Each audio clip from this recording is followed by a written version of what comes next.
Okay, you've got your beautiful dough ready to go. Pasta just for you tonight. And you've let it sit for about a half an hour or 2 hours, but no less than a half an hour, I think. You're going to take it out. It's a little sticky, so it's going to need a little flour, but it will come out. It's very supple. Yeah. Going to need some more flour with this dough. That's okay. All right. So, yes, it's beautiful. It's this gorgeous, supple, very velvety, extremely beautiful dough that you made with just those 3 eggs and a little flour. 1 whole egg, 2 egg yolks. That's how we did it, in case you didn't see the first video. Okay, so we're going to roll this sucker out. And we're just going to use a rolling pin. I'm not Italian. This is not a mozzarella. This is a French pastry pin, so it's totally the wrong kind of rolling pin. And in a completely half-assed way, we're still going to get a nice result. And that's why I don't think you should stress. If you have a rolling pin, let's do it.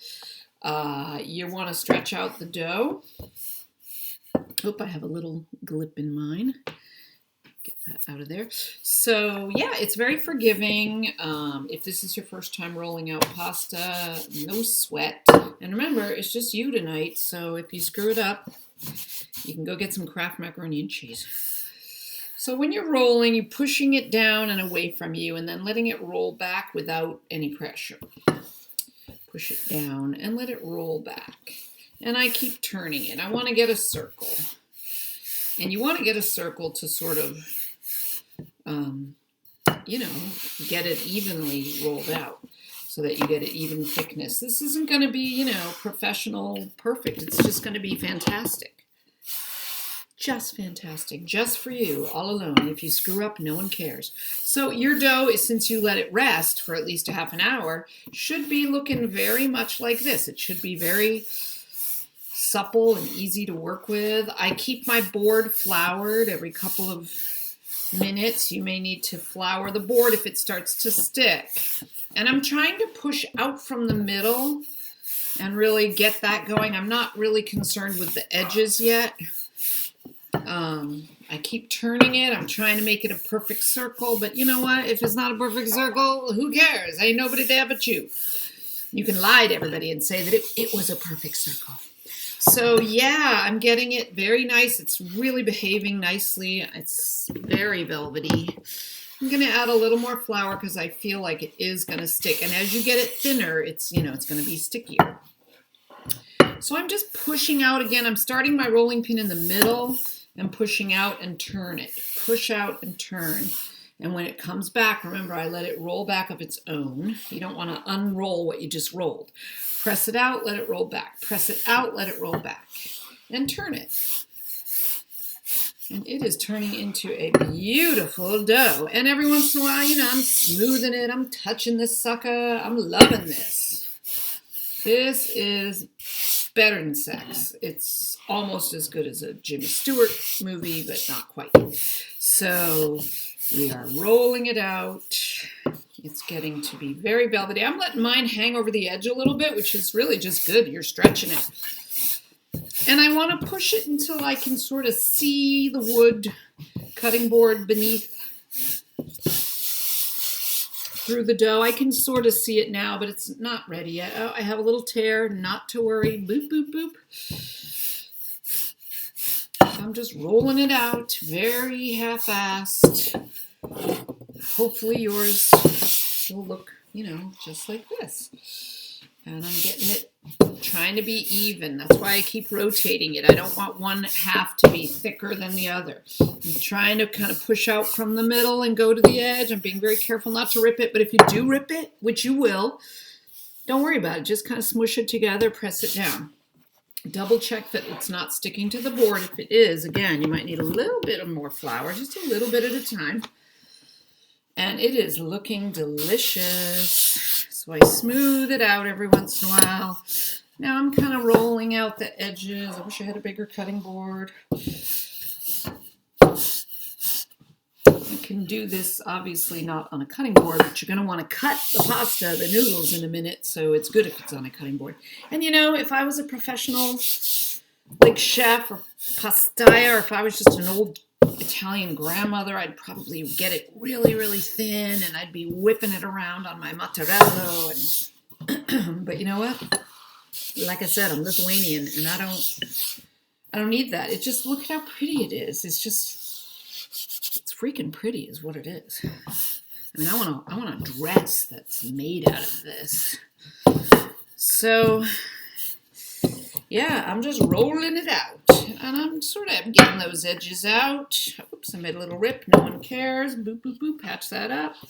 Turn it around. I'm letting it hang a little bit thinner, but not a lot, because I don't want to overdo it. And anyway, I want to show you that you don't have to be like this fabulous professional chef to make it come out okay. Like, right? We're kind of half-assing it, and it's looking pretty damn good, I think. Okay, boop, I got a little guy there. All right, well, I can see my boards through. I don't want to, oh, see, I just like wrinkled it, but it doesn't matter. Just press it down. Boom. It's looking great. So I have this beautiful circle. It looks really nice. Smooth it out just a little bit more, maybe. Yeah, and it's just a beautiful piece of velvety dough that you made by yourself. Ain't nobody there to bug you. And I think it's fabulous. So now I'm just gonna loosely, I think I want to make, you know, you can make a lot of different shapes. I would like to make some tagliatelle, which is thin strip ribbon pasta. I think we're going to do that. So I'm just going to trim off the edges because I want to make sort of a square. Don't worry, we're going to use these. You're not wasting a single bit of dough. And if I had a little grand bambini, I'd be doing this with them, and I'd be showing them how to do it, and then in the end, what we do with these, they're going to love it, and that would be their lunch, and it would be so great. But my daughter doesn't want me to bug her about that, so if you're listening, kiddo, I'm not bugging you. I'm just saying that someday it would be nice. Okay, so I'm getting a little square. It does not have to be perfect at all. It can be totally half-assed. This whole thing is half-assed. I never put a YouTube video on before. I don't know what the hell I'm doing, and I don't care. I'm just having a good time. All right, so bing, bang, boom. I'm just trimming it up, trimming it up. All these scrappies we will use in a beautiful way. So you end up with this beautiful piece of pasta that is all square and sort of gorgeous. And, you know, really, if I was more professional, I would give it a few minutes to dry in the air. So that's called curing it. So it would just kind of be a little less likely to stick on itself. But I frankly don't feel like waiting because I am by myself and I'm just winging it and no one cares. So I think I'm just going to go for it. Okay, so you got this beautiful square. And noodles are going to be about this long, which is the length that's perpendicular to you is how long the noodles are going to be. So yay. So now I'm really going to want to flour the dough a lot because you don't want it to stick. So this is where you don't have to be light with the flour. I put a bunch on there because I do not want it to stick. I fold it over. Bing, bada, boom, Bob's your uncle. Gently, don't press it down. The goal isn't to squish it onto itself, but just to gently press it. And then you're going to flour it one more time. Woohoo! And fold it again. This is the fun part. Now you're going to decide how wide you want your noodles. You want pappardelle, you can cut them quite wide. You want fettuccine, it's about a little bit less than one skinny finger. I want little shorter, skinnier noodles. So I'm going to trim off the edge. I have a nice sharp knife and you need one. And I'm going to just, go to town.